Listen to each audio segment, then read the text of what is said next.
is Andy Anu. I'm an artist and an illustrator, and I make, right now I make like psychedelic imagery is really what I specialize in, and cartoons and portraiture is what I really enjoy doing. I'm dabbling in tattooing right now as well.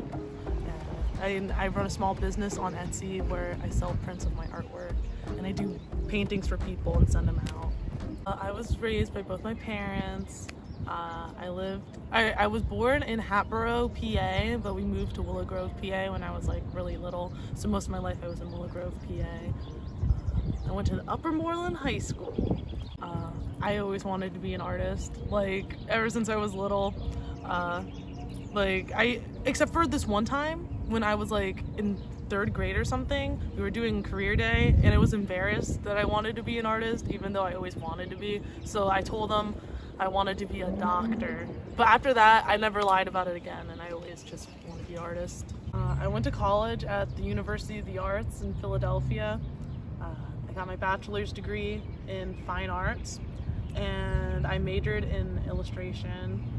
So that's like art for like books, mass production, you know, cards, board games, anything where you have art just on an everyday surface. After college, I worked at the Marshalls in Center City, and I worked as a merchandise coordinator, but on the side I was always doing like illustrative work for like other small businesses or just side projects, some art shows and little exhibitions here or there too. So but after, I have recently left my job and have been focusing mainly on freelance art making. I left my job at Marshalls in October of 2020. I had literally been working there, that was like about my 4th year, and I don't know, with the whole pandemic situation and everything crazy happening, I was like, if I'm ever going to try and follow my dreams, now would be the time. Like, screw it, like I'm just gonna do what I want. So I quit my job and focused mainly on making artwork. So I started drawing when I was like 2 years old.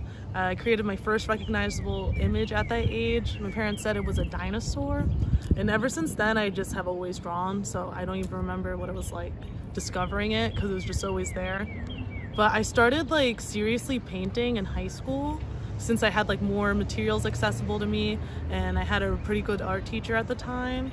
But I had always dabbled in painting and working with different materials like pastels and colored pencils, because you know, when you're the art child in the family, everybody's giving you those little rose art kits, so I had a lot of those to test out different materials with. But painting has really stuck with me to create finishes.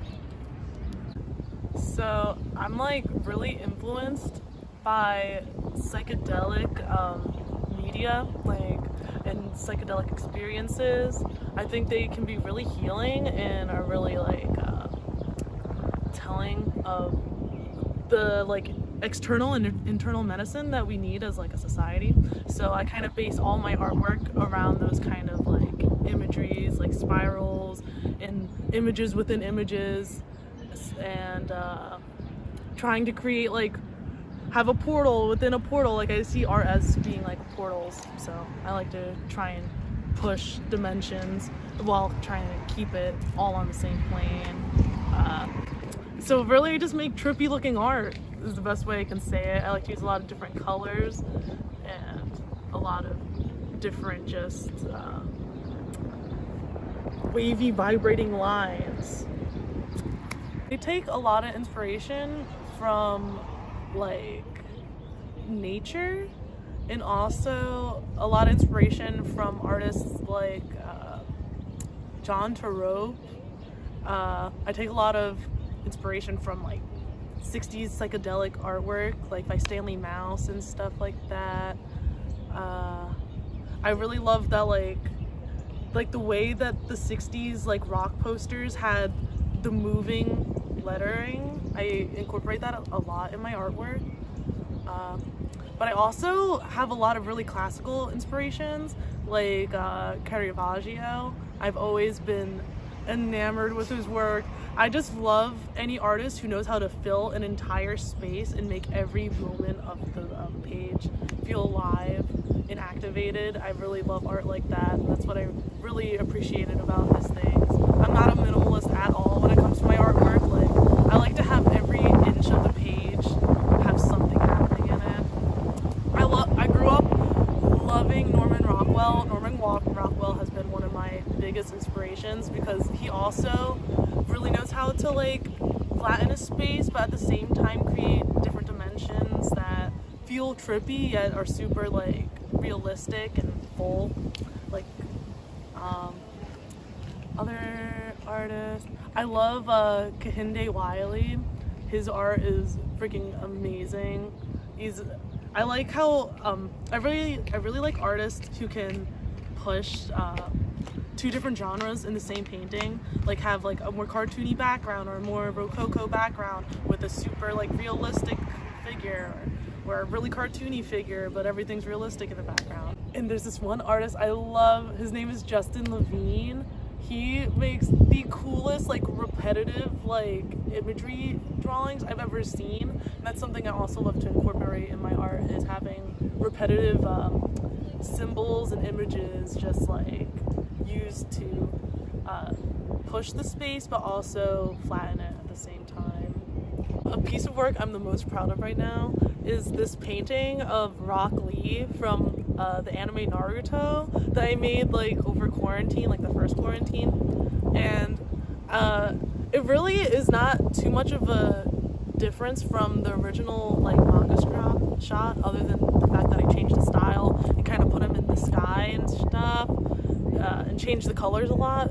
But I think I found a really good balance between like how to manage having a lot of colors but trying to keep it like all one kind of tone.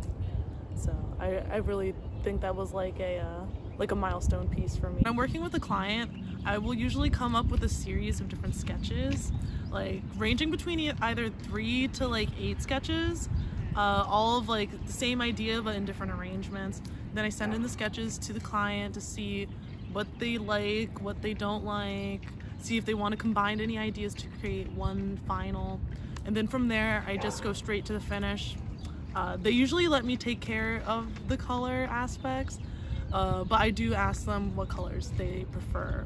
But I usually have free range with that, and then I just go straight to the finish. Bang, draw, paint, and it usually only takes me about like 3 or 4 days. Oh, 2 days if I'm really in it. So I usually work with, like in recent times, I've been working with a lot of like other artists that like don't have the visual aspects to their small businesses or their big projects. So I'll just go in there and bring whatever idea they have into life. Right now I'm working on 2 book covers for some poets that I know. Well, I know one, I don't know the other guy, but yeah, I'm working on 2 book covers for these other artists. But I've done right now I've been selling a lot of prints too of just like art I do, so it's not just only client work. So far this is my best-selling piece that I've sold the most copies of out of all the work I have. It's a portrait of a rapper named Rico Nasty that personally I feel a huge connection to, and it seems that a lot of other people feel very connected to her as well, because yeah, this one's definitely my breadwinner. Thank you, Rico, for being beautiful and giving me this great inspiration to create something like this. I think what makes my design stand out to others the most is usually my sense of color. I have like a really like wild, like rainbowy kind of sense of color. I grew up looking at a lot of Maxwell Parrish artwork, so I kind of have that like vibrating like effect to my art, like that highly saturated vibration kind of thing going on with a lot of my pictures, and I think that's what really draws people in 5 years I can see my art business going a little more international. Like I really hope to see my art on like walls of like buildings, like murals, but also just like for t-shirt designs as well. really don't want to have just like one set thing that I do with my art for the rest of my life. I really want to see like in the future that my art is being used and applied in many different ways. Like I want to have art in people's homes, but I also want to have art inside businesses, and I want to have my art like inside books and on people as a tattoo artist as well. So I really just want to be able to do it all with what I do as an artist. Any advice I have for aspiring artists would be to really just never stop. Like it's okay to, take your breaks here or there, but like really the goal is to truthfully never give up. Like especially, I've been watching a lot of anime lately, and I'm like, I see where I get this attitude from, but it's so stinking important to like set your mind on a goal and just never stop going for it, because how else will you ever reach the finish line?